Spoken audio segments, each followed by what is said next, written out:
Chicago, 1982. A city gripped by fear. 7 lives tragically cut short, including a 12-year-old girl. The common thread? The painkiller, Tylenol.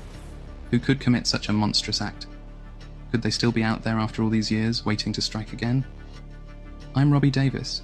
Join me as we unravel this disturbing mystery. Trust me, you'll never look at an aspirin in the same way again.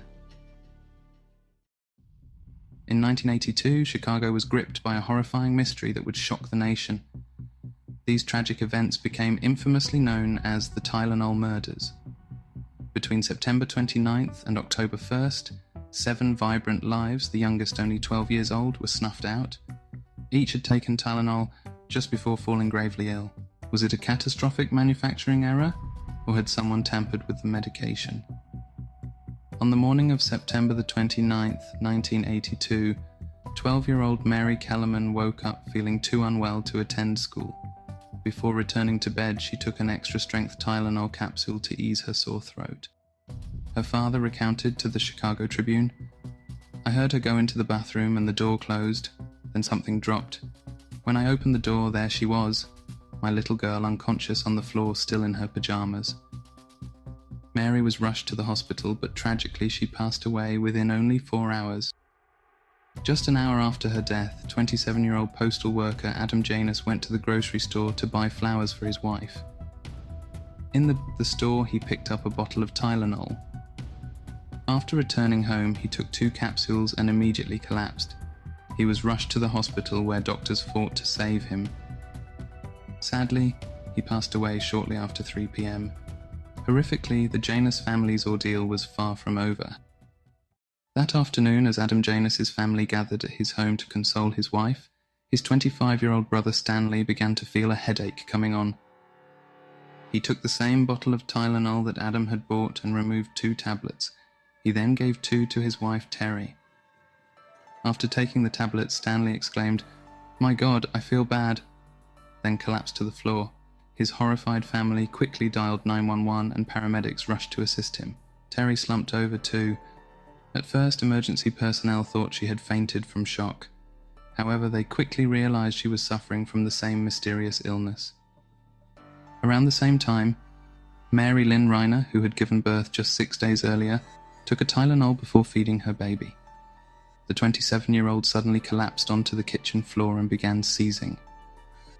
At 6:45 p.m., 31-year-old single mother Mary McFarland took 2 tablets in the break room of her job at a shopping mall. Her co-worker Diana Hildebrand later told the Chicago Tribune, "Mary said to me, 'I don't feel good,' and then collapsed." At 9:16 p.m., 35-year-old flight attendant Paula Prince stopped at a Walgreens on her way home from Chicago O'Hare International Airport. She bought a bottle of extra-strength Tylenol and took one before going to bed. 2 days later, her sister and a friend found Paula dead in her condo. Stanley Janus passed away on the night of September 29th. His young wife Terry was taken off life support on October 1st. Reiner and McFarland were both pronounced deceased on September 30th. In under 24 hours, 5 bottles of Tylenol tragically ended the lives of 7 healthy people. If you're enjoying this episode, be sure to subscribe so you won't miss any future content. Helen Jensen, a vigilant nurse, was the first to connect the mysterious deaths to Tylenol. She urgently alerted officials at the medical examiner's office about her suspicion, but they initially dismissed her concerns. As the investigation progressed, it became clear that Jensen had uncovered something significant. On the morning of September 30th, officials took to the streets of Chicago with bullhorns, urgently warning residents to discard any Tylenol in their homes. Public health workers distributed pamphlets door to door, while retailers quickly removed Tylenol from their shelves. Authorities knew something was gravely wrong with the Tylenol, but the exact cause remained a chilling mystery. The bottles from which Mary Kellerman and the Janus family had taken their pills were sent for urgent testing. Dr. Thomas Kim, even before the results arrived, had a horrifying suspicion: cyanide contamination. Nothing else could have killed the victims so swiftly and silently. In response, Johnson & Johnson, the maker of Tylenol, initiated a nationwide recall of 31 million bottles.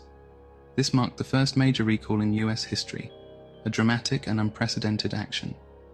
A thorough investigation revealed that the cyanide poisoning did not occur within Johnson & Johnson facilities. Some of the tainted bottles came from different suppliers. So, how did the deadly poison get into the Tylenol capsules? Police uncovered a chilling plot.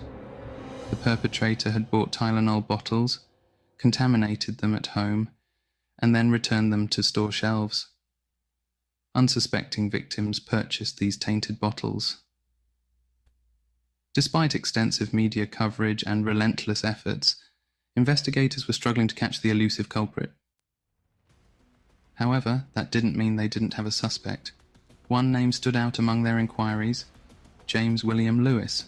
In a shocking twist, Lewis wrote to Johnson & Johnson, demanding $1 million to stop the poisonings. Retired Special Agent Roy Lane revealed that on October 11th, authorities secured a warrant for Lewis's arrest. After a heart-pounding 2-month chase, he was finally captured in December. Lewis, a master of disguise, used at least 20 aliases and worked in various professions, ranging from computer specialist to pharmaceutical salesman. He lived in Illinois before disappearing to New York with his wife Leanne in the fall of 1982. By 1983, he was convicted of extortion and sentenced to 20 years in prison, despite no physical evidence linking him to the deaths. He consistently denied any involvement in the murders. Investigators believed Lewis sought revenge for his daughter Toni's death in 1974 after sutures from a Johnson & Johnson subsidiary failed after an operation. Lewis had even detailed how the poisonings could have been executed, but despite being the prime suspect, he was never charged, leaving the case shrouded in mystery. Even from behind bars, Lewis continued to involve himself in the investigation, offering his assistance. His behavior was often erratic, with inappropriate bouts of laughter and tears. In his last interview, he asked Chicago Tribune reporters, "Have you been harassed for 40 years for something you had nothing to do with?" At 76, Lewis was found unresponsive at his home in Cambridge, Massachusetts, and was pronounced dead shortly after.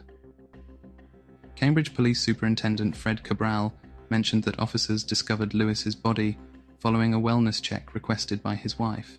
The cause of death wasn't immediately clear, and police found no suspicious circumstances. Lewis's death was a disappointment to Mr. Lane. "His death marks the end of the pursuit of justice," Mr. Lane told The Independent. "Law enforcement never forgets. We will always strive for justice for the families." And there you have it, the bone-chilling saga of the Tylenol murders. Was Lewis the mastermind behind this horror, or an innocent man caught in a web of suspicion? I hope this case gripped you as much as it did me. Dive into one of my other videos for more thrilling mysteries. Until next time, stay curious, stay cautious, and stay tuned for more spine-tingling tales. And remember, you should be scared.